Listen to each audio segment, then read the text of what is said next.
higher, farther, faster, to go where no one has gone before. These goals have propelled humanity to the limits of our ingenuity, inspiring us to transcend the bounds of Earth and within the span of a single lifetime, venture into the limitless frontiers of outer space.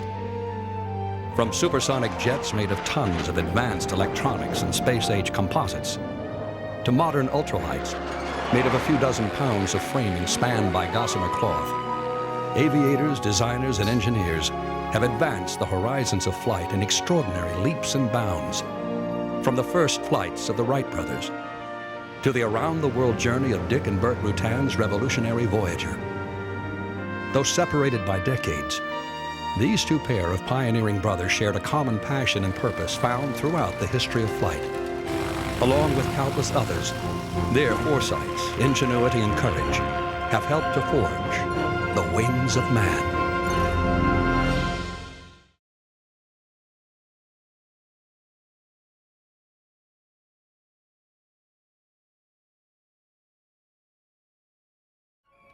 Since the dawn of human history, our desire to fly like the birds has been expressed in myth and legend. These dreams began to take practical form in the 15th century, when Leonardo da Vinci's visionary efforts produced several ingenious but ultimately unsuccessful designs for heavier-than-air flying machines. In the following centuries, flight in lighter-than-air balloons was successfully accomplished. Working scale models of flying machines were also produced, as were man-carrying gliders.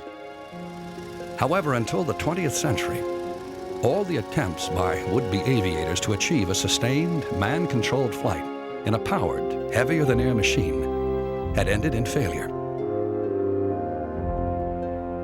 For a pair of inventive brothers from Dayton, Ohio, history was certainly not on their side. As boys, Wilbur Wright and younger brother Orville had built model airplanes based on the designs of earlier trailblazers, Sir George Cayley and Alphonse Pinot, a Frenchman well known for his mechanical helicopters. Even as they later established themselves as successful owners of a printing company and designers and builders of bicycles, their interest in flying never waned. It was there just kind of smoldering for many years.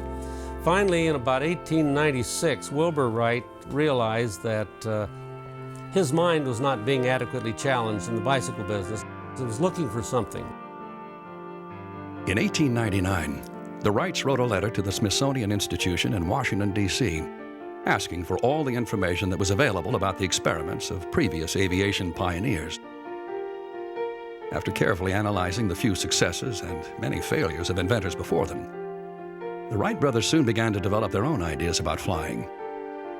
In contrast to many earlier would-be aviators who took a mainly instinctive approach to achieving flight, they decided to tackle the problem logically and in stages. The Wrights' approach was that they were going to crawl before they walked, walk before they ran, and ran before they leaped. Their father had taught them from the year one to read and self-educate whenever they needed to know something. They had education in physics and trigonometry through high school, which they used fluently.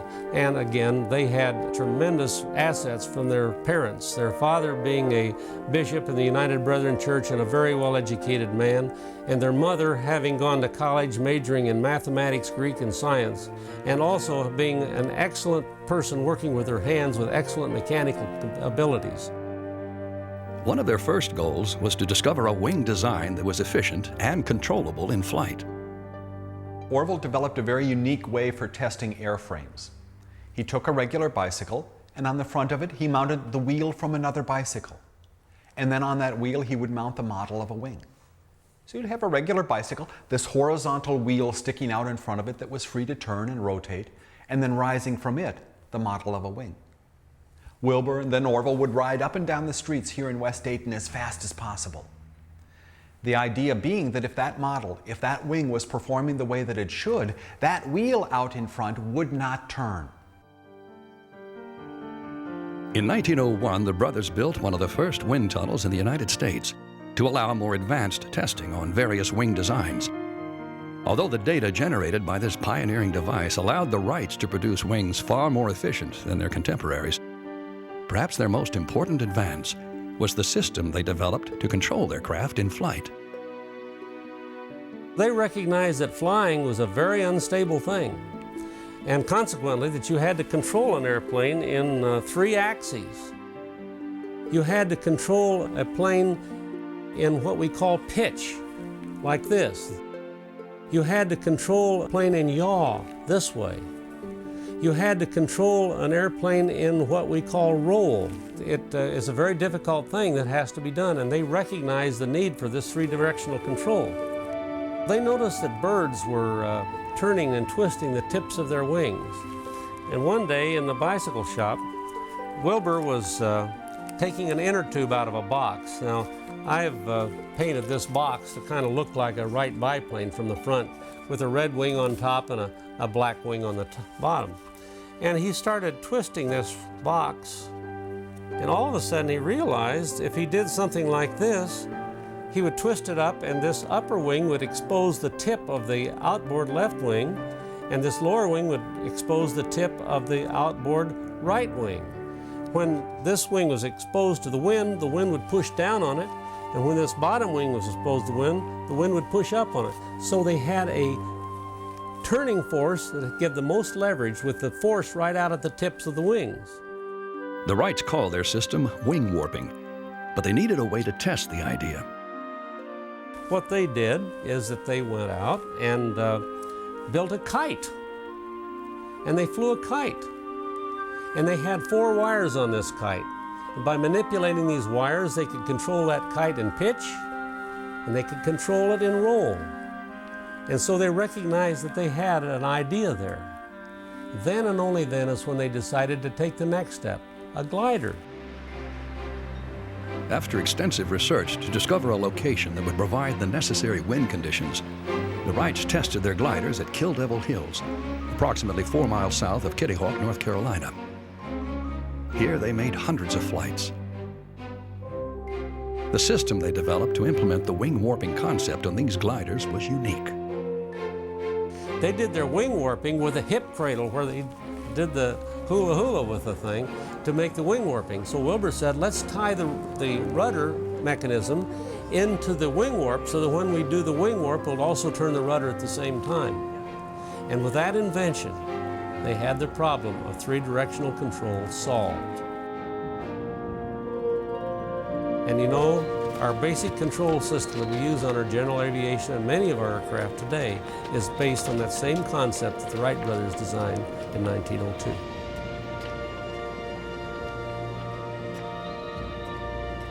After the success of their 1902 glider, the Wrights decided they were ready to apply their design to a powered craft.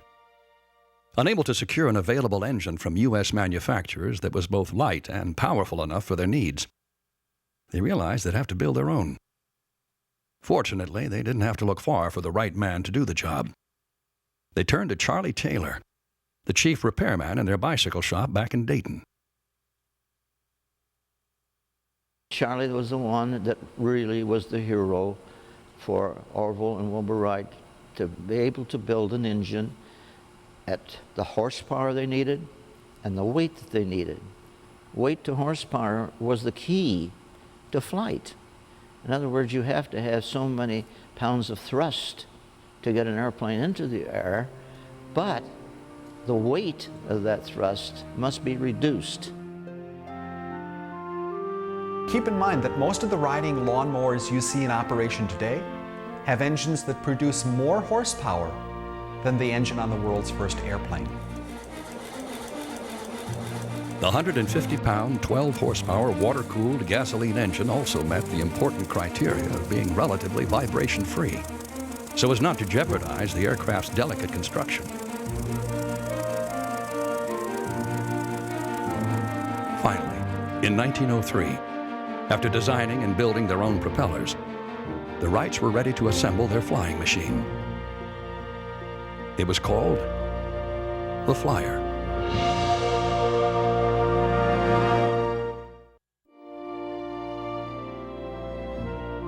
With its wingspan of 40 feet, length of 21 feet, and weight of 750 pounds, the Wright brothers' flyer was a relatively modest-sized aircraft. In addition to its unique engine and control system, it featured a lightweight airframe made of ash and spruce, and wings covered with muslin. The entire plane, including the thousands of stitches required to attach the wing fabric, was assembled by the Wrights themselves.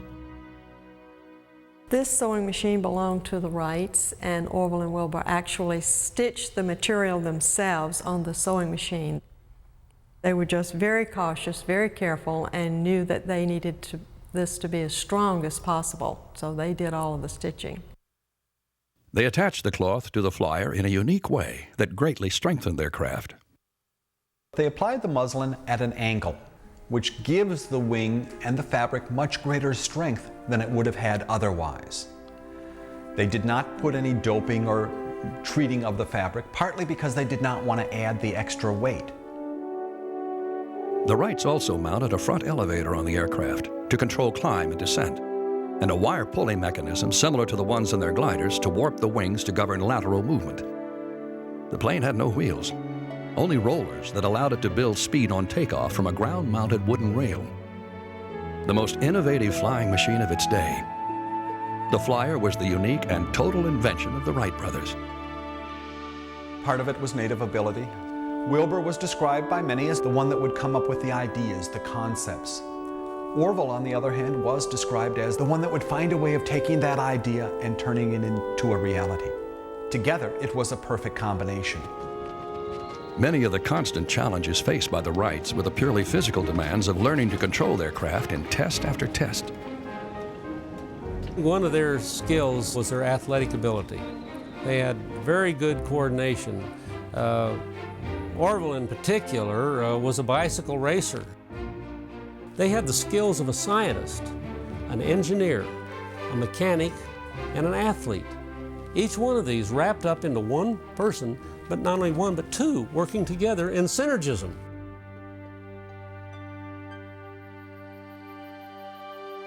On the morning of December 14th, 1903, at Kill Devil Hills, after over 7 years of painstaking research, manufacturing, and testing, the Wright brothers were finally ready to put their flyer to the test. Wilbur and Orville tossed a coin to see who would go first, and the older brother, 36-year-old Wilbur, won. But an error in control resulted in an abrupt crash, damaging the fragile machine. 3 days later, on December 17th, they were ready to try again, this time with Orville at the controls.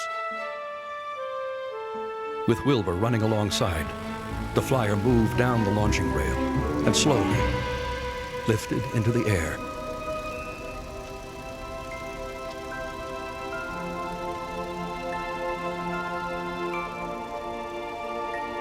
It flew for 120 feet until it gently touched down. With this first tenuous airborne journey, the Wright brothers had achieved something that had eluded humankind for thousands of years. They had achieved a sustained, man-controlled flight in a powered, heavier-than-air flying machine. Although the desire for secrecy meant there were few spectators on hand to vouch for this accomplishment, the brothers had set John Daniel, one of the men who worked at the weather station, to be ready to take a photograph if the flyer left the ground. Legend has it that Daniel was so excited when they did indeed leave the ground, he said, "Damned if he ain't flew," and was unsure he'd snap the shutter at the right time. They didn't know until they'd returned to Dayton and developed the negatives that they had indeed captured their triumphant moment. The Wright brothers flew 3 more times that blustery December day, with the flyer accomplishing its longest flight on the final run, soaring over 850 feet while remaining in the air for an astounding 59 seconds. That evening, a joyous Orville sent a telegram to his father Milton back in Ohio, which actually shortchanged their longest flight by 2 seconds. Success. 4 flights Thursday morning, all against 21-mile wind. Started from level with engine power alone. Speed through air, 31 miles. Longest, 57 seconds. Informed press. Home Christmas. Despite their photograph and efforts by the Wright family to spread the news, only a handful of American newspapers ran stories the next day about the Wrights' accomplishment. With a number of recent high-profile failures by other inventors still fresh in their minds, the editors were skeptical of the whole notion of powered flight, viewing the Wrights as simply another in a long line of self-promoting eccentrics. To make matters worse, the flyer was unable to repeat its performance.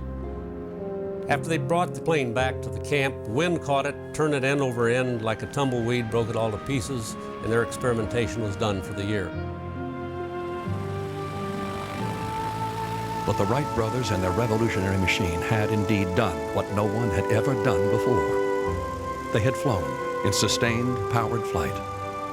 Now, with proud determination, they realized that the flyer's success at Kitty Hawk was not to be the culmination of their efforts.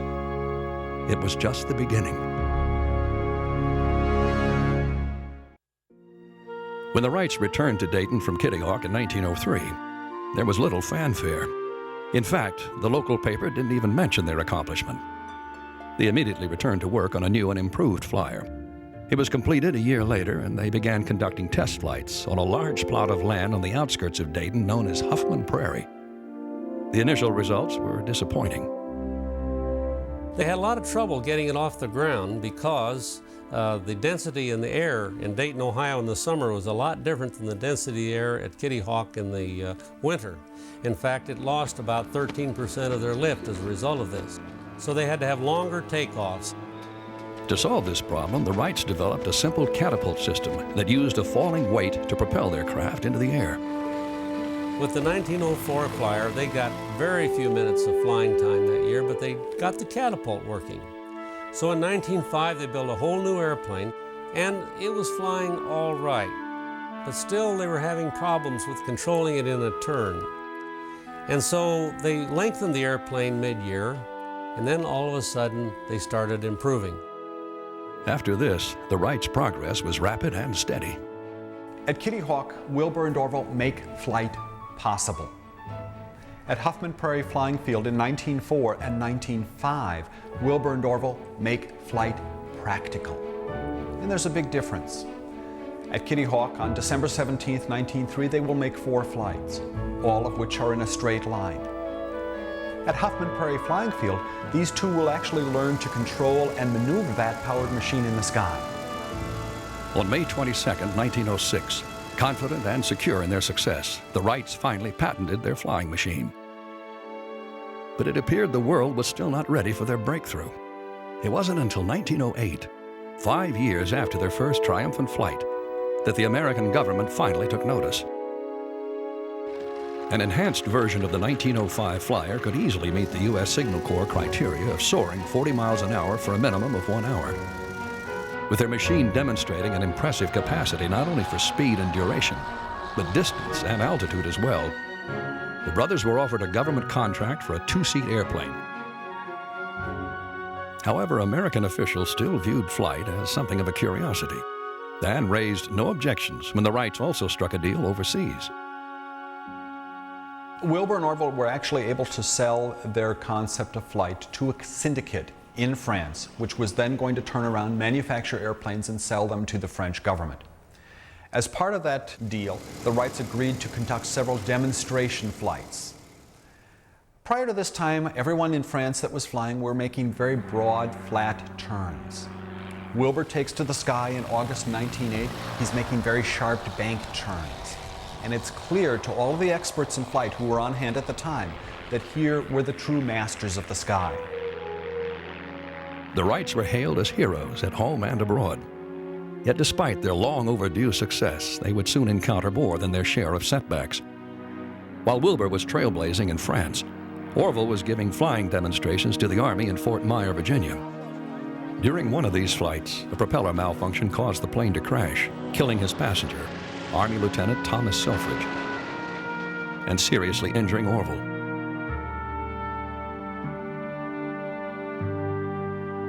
A further problem during this period was the Wrights' need to engage in extensive patent litigation.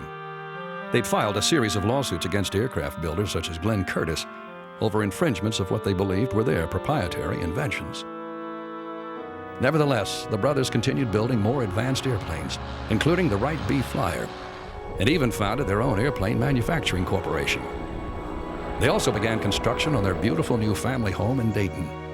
A classic and elegant design produced by Orville himself, the Wrights named it Hawthorne Hill.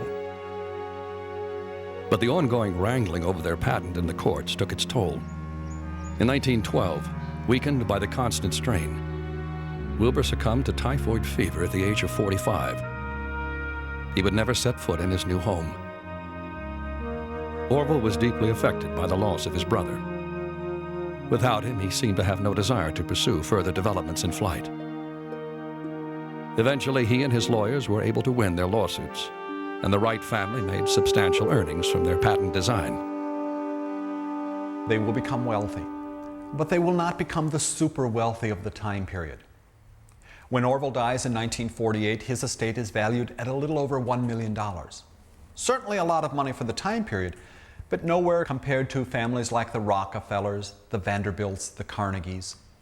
Part of it is that these two never claimed to be very good in business. And part of it is that they went into the idea of flight not because of the idea of fame, fortune, or glory, but because of the challenge that the question represented. The Wright brothers met this challenge head on and then attacked it from every angle. As scientists, mathematicians, builders, mechanics, and test pilots. Even today, as historians and flight aficionados prepare to celebrate the approaching 100th anniversary of the Wright brothers' flight at Kitty Hawk, with exhibits and expositions across the country, they're recognizing the extraordinary inventiveness that went into designing the original 1903 flyer. Over the years, though many attempts have been made to produce an exact flying replica of the powered aircraft, they've all been unsuccessful. Perhaps in part because the original was gradually developed, carefully handcrafted and engineered through test after test, piloted by its inventors, tailored to Wilbur's and Orville's individual physical characteristics and abilities. Today, throughout the world, in anticipation of the 100th anniversary of flight, attempts are underway to build exact replicas of the 1903 flyer, to study and somehow better understand how one of the greatest technological advances in the history of man was accomplished. The real genius of these two was their ability to challenge every assumption and to find a way of testing every single step of the process. That's what really set these two apart and allowed them to succeed where all of their competitors were coming up short. Think of it this way. Wilbur and Orville's very first flight lasts 12 seconds. It travels 120 feet. Since then, we have traveled to the moon and back. And today we have a machine that can travel at 28.5 times the speed of sound. And all of it begins with two bicycle mechanics in a small shop in Dayton, Ohio. The Wright brothers' milestone thrust open the door to new adventurers and pioneers of flight around the world, including two brothers today who possess this same indomitable spirit.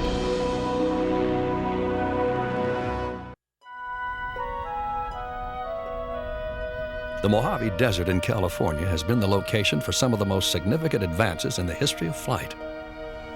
It was here at Edwards Air Force Base, beginning in the late 1940s, that scores of aviation records were set and shattered. And it was at the small nearby town of Mojave in the 1980s that the quest began to set another milestone, one that would see human beings fly farther nonstop than they ever had before. It began one afternoon in 1980 when Dick Rutan, a highly skilled former combat and test pilot, was talking with his younger brother Bert, a renowned aircraft designer, along with close friend Gina Yeager. They wondered if it was possible to achieve what many believed was the last great aviation milestone, flying around the world nonstop without refueling. He says, yeah, with carbon fiber and a special design airplane, I think it's possible. And from that moment on, that idea just became so infectious, it just grabbed my soul. Bert Rutan was uniquely suited to design such a plane. In the early 1970s, he had specialized in building aircraft that exploited a control feature called a canard, a nose-mounted pair of winglets that made a conventional tail unnecessary.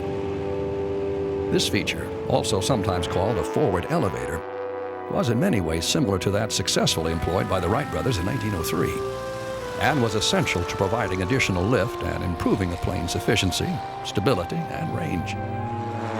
In his career, Burt has designed over 20 highly innovative aircraft, including the Proteus, a high-altitude plane for commercial communications and other applications. Like many of his designs, Proteus depends on the use of composite materials in its construction. Composites are synthetic materials featuring two or more distinct, structurally complementary substances. Well, composites have revolutionized aircraft manufacturing. Not only do they allow you to make an airplane with fewer parts, which goes to the cost of manufacturing an airplane, but they also allow you to make the airplane lighter because composites tend to be pound for pound stronger than steel or other metal type materials. Like the Wright brothers over 3/4 of a century earlier, the Britannians knew their extraordinary aircraft would have to be literally handmade, piece by piece. Burt would be utilizing both composites and canards in his design for an aircraft that could safely achieve what had never been done before. Once the basic design was complete, he, Dick, and Gina, and a dedicated group of volunteers began working around the clock to build the revolutionary aircraft, acquiring the necessary components through whatever means possible. We scrounged everything we could. And the people that would come and work on the program, mostly volunteers, they would come and be excited and they would lend their labor. During the entire construction period, Burt fine-tuned the design, often right on the spot. He designed it just as we needed it. He would make little sketches of what particular thing we had to do. The carbon fiber they decided upon was 5 times stronger than steel and approximately 1/2 the weight. They needed this strength to support the tremendous amount of fuel the 25,000-mile flight would require. Ultimately, of the plane's total weight of more than 9,000 pounds, over 75%, approximately 7,000 pounds, would consist of fuel. The airplane was actually a flying fuel tank. It's not that we built fuel tanks and installed them in the airplane. Since composite construction is just 2 skins, we built the bottom skin in the shape of the airfoil on the bottom, and we built the one on the top, and then the spar in the center, and when we glued them together, we sectioned them off for about, I think the main wings had about 4 or 5 fuel sections, and we run a tube to each one of them and a vent line to the other one. The fact that the plane would have to be filled with fuel and little else made it difficult to find official sponsors for the venture. We spent a lot of time trying to raise the capital for it, until finally it became obvious that who in the world is going to put their logo on the side of an airplane that's probably going to end up on network television in the middle of a fireball? And so then we went back to just nickels and dimes from fellow aviators that we could infect with the same dream we had. Finally, in late 1984, the aircraft was completed. A state-of-the-art 2-passenger, 1-seat airplane named the Voyager. It was unlike anything anyone had ever seen. Even Dick Rutan, who had been totally involved in all aspects of its construction, had a strong reaction. I looked at that airplane and I thought, oh my goodness, look at that thing. Using a modification of Burt's canard design, the Voyager featured a radical H-shape with outrigger booms and rudders. It had 2 engines, one in front and one in back. Both would be used for takeoffs, landings, and maneuvering where high power was needed. But to save fuel, only the rear engine would be used for sustaining in-flight power. Now, for the first time, Dick would pilot his brother's creation. I think both of us had a deep respect for each of our disciplines. And he knew that I had a lot of confidence as a fighter pilot, and I think he had a lot of confidence in my ability. Despite the skepticism of some onlookers and the extreme design features of the aircraft, on Dick's first test flight, the Voyager took gracefully to the air and flew.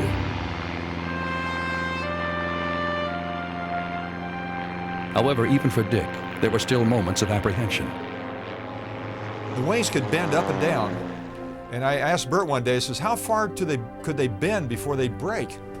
And he says, well, they could go up 35 feet at the tip. This is from neutral, up 35 feet and down 35 feet before there would be a structural consideration. And I thought, structural consideration? And I didn't dare ask what that meant, but I did know one thing for sure, that if he was wrong about that, I knew who was going to find out about it first. Voyager immediately began a long series of modifications and test flights. During one of these, disaster nearly struck when one of its propellers suddenly broke loose in flight. Just take it easy. You're stable. Let the front engine down. The prop blade came off. What one came off? The front one. Shut the front down. You're okay. Stable. Using his experienced piloting skills, Dick was able to land the Voyager safely. On the ground, the damage revealed just how close they had come. After repairs, the test flights continued, as did the ongoing efforts to keep the venture funded. One of their first public appearances was at the Oshkosh Air Show in Wisconsin. Oshkosh was really important to us. The airplane really wasn't ready. It had those old clunky engines on it. But we needed the publicity, and we thought that it would be good to show it off when we flew into Oshkosh. And there was 200,000 or 300,000 people there to greet us and welcome us. And oh man, I tell you what, if I was ever discouraged before, that ended it. And that was quite a boost to the whole thing. And that's really what supported it. In fact, we got a letter someday, and we opened it up, and there was $2 in there. And the guy wrote on it, and he says, "This is $2. Don't laugh, because I didn't have lunch today." And that, that kind of epitomized how we raised the money for this thing. The team ultimately received crucial assistance from the aviation community. It was kind of like the magic door. We needed those engines, and Don Bigler from Continental called me up and says, "Hey, I think I got a neat engine for you."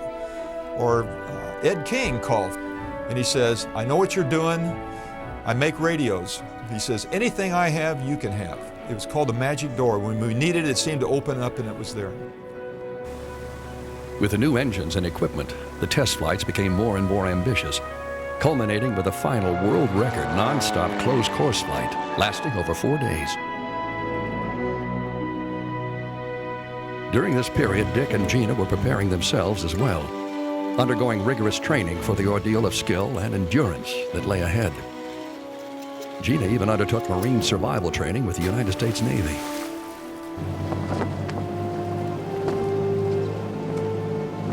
By 1986, Dick, Gina, and Bert were finally ready to embark on the flight they had been dreaming of for nearly 6 years.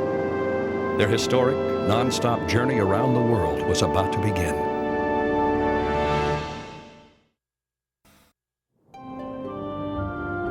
December 13th, 1986. At Edwards Air Force Base, at the last minute, Dick decided to add even more fuel to Voyager. It's going to take all night long to fuel the airplane on special scales, and there's a lot of things to do. We ended up putting 354 more pounds of fuel on board the airplane. He wasn't too happy about that. I did that just because of nothing more than a gut feel for what I thought this airplane could carry, based on nothing more that I'd been flying it for 2.5 years. Due to early morning frost, portable de-icing equipment had to be used to clear the wings. Preparations for the round-the-world flight of Voyager were nearly complete. Finally, everything was ready. Dick and Gina strapped themselves into the phone booth-sized cockpit of the Voyager. As the supports were taken away, the wings, now fully loaded with fuel, were strained under the additional weight.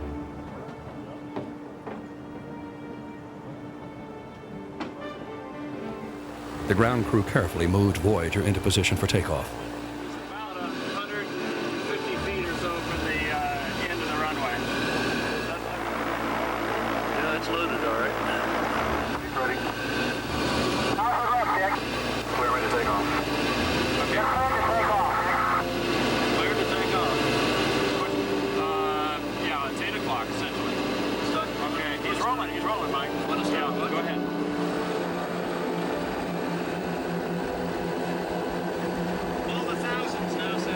However, as Voyager began to roll down the runway, disaster threatened to end the mission before liftoff. Voyager had never been flown with all the fuel tanks full. Now, due to the massive weight within them, the wings began drooping dangerously.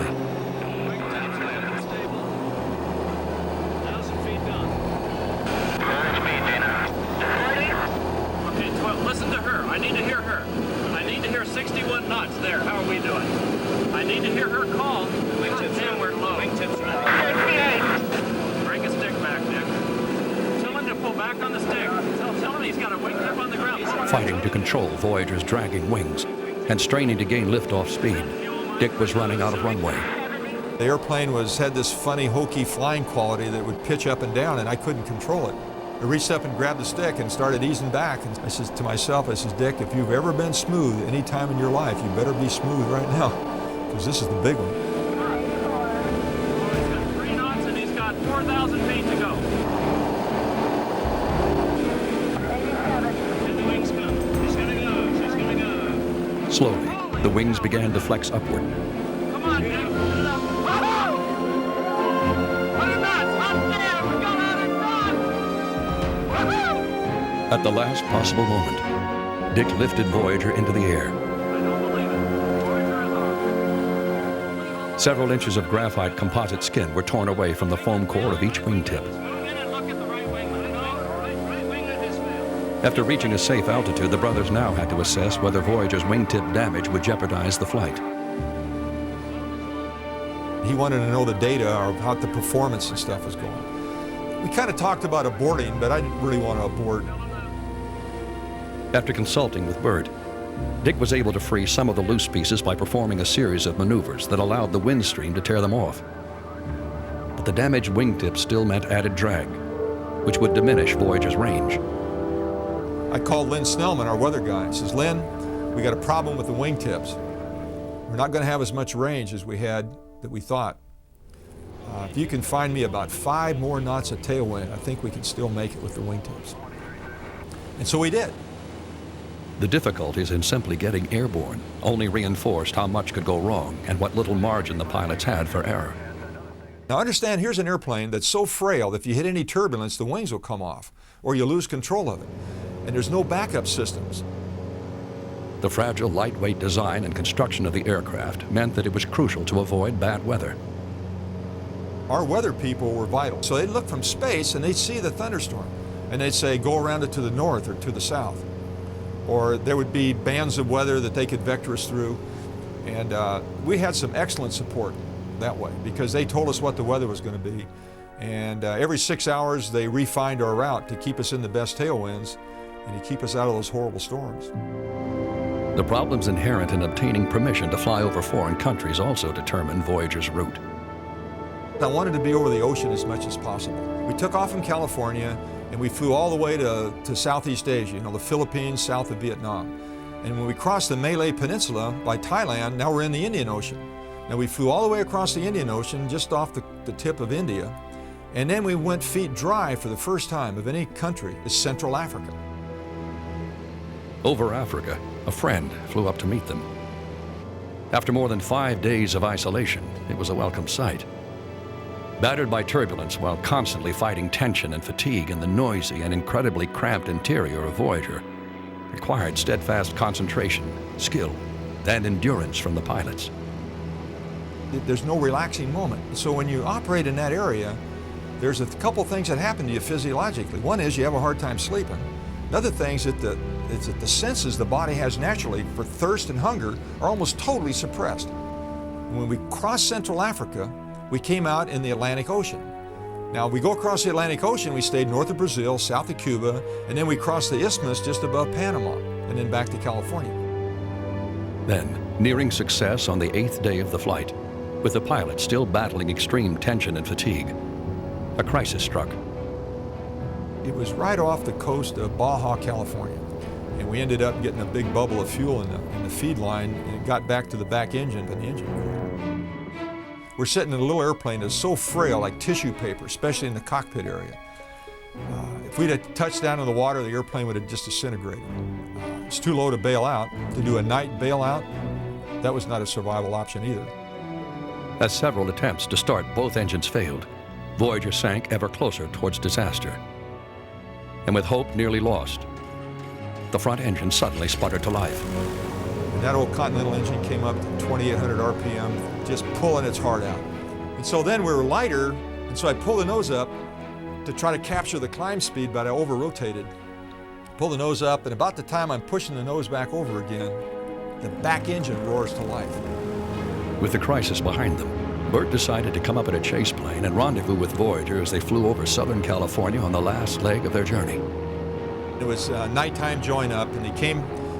I could see their strobe light coming out, and he was looking, but he wasn't sure. All he could see was a strobe light. And he called and he says, "Hey, Dick, I think it's you. Why don't you turn your strobe light off just to verify that it's you?" And I reached up, and it turned it off.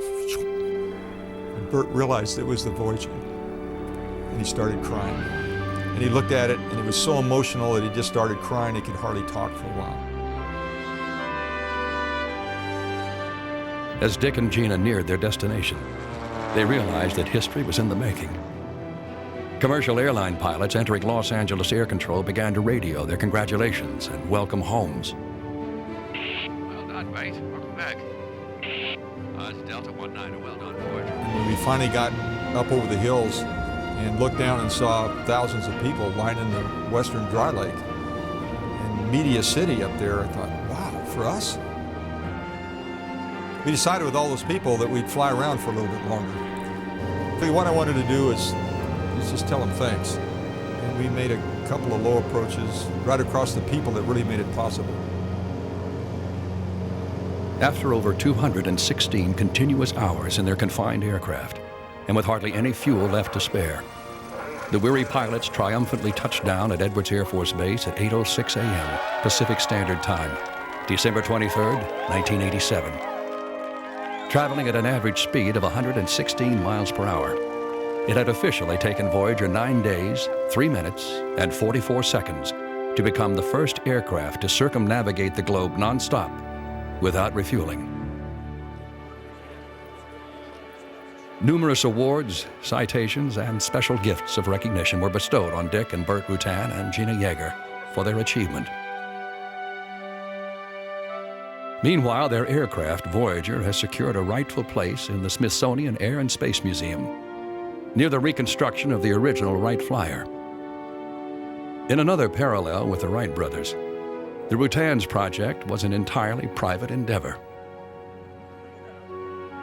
I think the most significant part of it is that not so much what was done was how it was done. Remember, this was done by citizens. It wasn't done by government. It wasn't done by big corporations. We were just 3 people in the desert with a dream and the freedom to go and do anything we wanted to, and we had the freedom to take a chance. Bert was amazed, and he told me later, he says, "Dick, it's a funny thing that I told you what the airplane, how it was going to be designed, and what it would do. And he says, I was always amazed that you or nobody ever asked me to prove it mathematically. And it didn't even dawn on me. If my brother said that it could be done, I knew absolutely sure that it could be." It was this same powerful sense of mutual respect and confidence that bonded the Wright brothers into such a formidable aeronautical team, allowing them to blaze the trail the Rutans and Gina Yeager so brilliantly extended. Along with countless other innovative aeronautical minds and adventurers around the world, they will continue working tirelessly to push mankind faster, higher, and farther than ever before.